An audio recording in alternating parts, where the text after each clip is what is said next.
lahat ng bagay, mas masarap kung pinaghihirapan.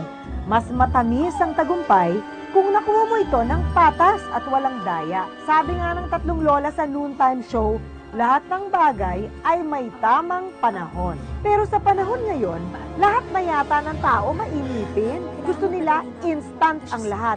Instant money, instant pansit canton, pati sa pag-ibig, gusto nila instant din. Paano po siya may in love sa akin?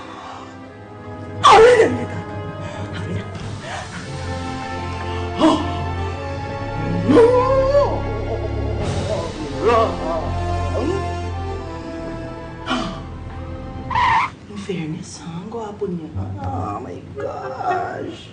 Yan nga po eh, baka mamaya maagaw na siya sa akin ng iba. Magka-girlfriend siya agad. Paano ko po siya mapapaibig?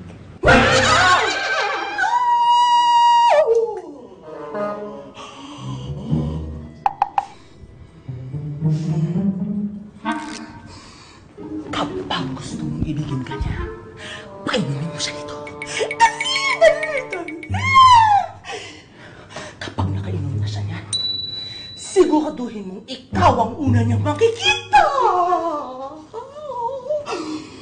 Ano po ba to? Yan ang gayuma! Binabalaan kita. Siguraduhin mong ipainom mo ito sa taong gusto. Dahil kapag nainom ng gayuma, hindi matatanggal ang bisa niya.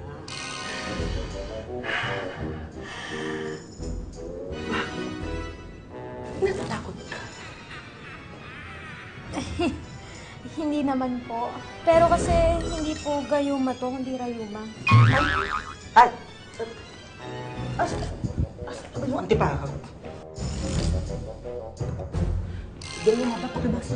Gayuma. Ito po. Ay, sige. Ayan. Ayan. Ayun. Ito na siguro ang sagot para magka-love life ako. Kaya dapat, ingatan ko to. At hindi to... Ano ba yan? Oo, naman ang reaksyon nito. Hindi na, nasala ko. Ano ba to? Hindi, wala. Ano yun? Gamot. Kamot saan?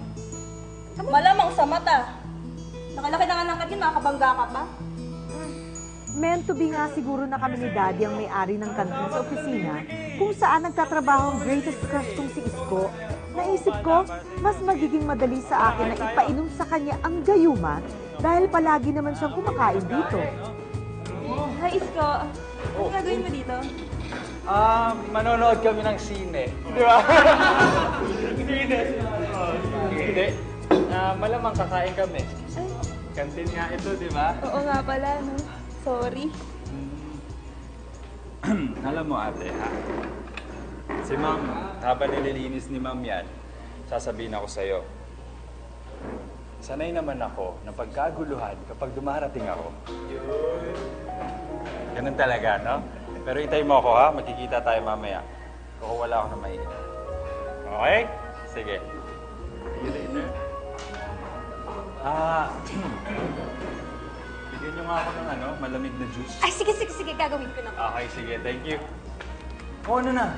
Dapat sinabi ko sa inyo puntahan natin yun, no? Ano ba meron akong alam? Aaminin ko, Dear Uge, kinakabahan ako sa gagawin ko.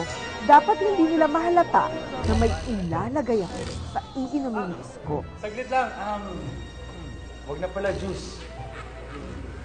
Ano na lang? Fruit shake. Ayan. Fruit shake na, fruit shake. Fruit shake na lang. Thank you. Salamat. Naka-order na ba kayo? Akala ko noon nahuli na ako. Feeling ko tuloy, kriminal ako na may ginagawang bawal. Hi, Isko! Isko! Oh, mabilis mo I bought, energy fruit shake. Kasi allergic ako. Okay. Allergic ako sa shake. Kaya sa'yo na lang. Oh, alam mo? You're the best. Thank you, Okay. Oh, teka lang.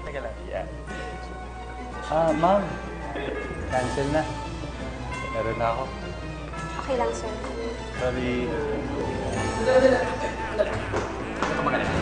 Ako na lang bibili. Hindi, wag. Hindi nga, wag. Pagkasi binigay mo lang sa akin. Sige, releasing ko na yan.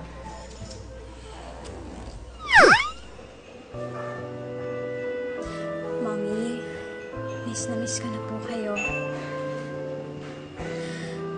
Wala po akong masabihan ngayon tungkol sa problema ko sa pag-ibig. Ang sabi ni na tita, swerte daw po kayo kay Daddy. Sana ako din po swertehin. Nak, miss mo na ang mama mo, no? Alam mo ako, siyempre miss ko na rin ang mami mo. Kaya ako nga dinala yung litratong yan dito sa kantin. May tatanong po ako sa inyo. Ano ba yan?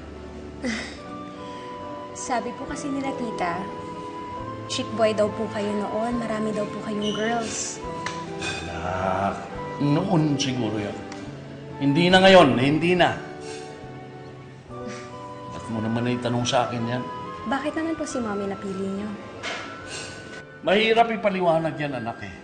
Basta isang araw na lang, nagising na lang ako na mahal ko na ang mami mo. Ano naman po yung katangian ni Mommy na nagustuhan niyo? Marami eh. Pero sa natatandaan ko, na-inlove na lang ako sa kanya nung may pinakain siya sa akin. Pinakain, parang pinainom din.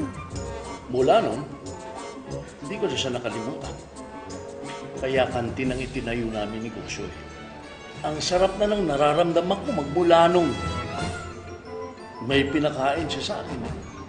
Napaisip ako sa sinabi ni Daddy, Dear Uge.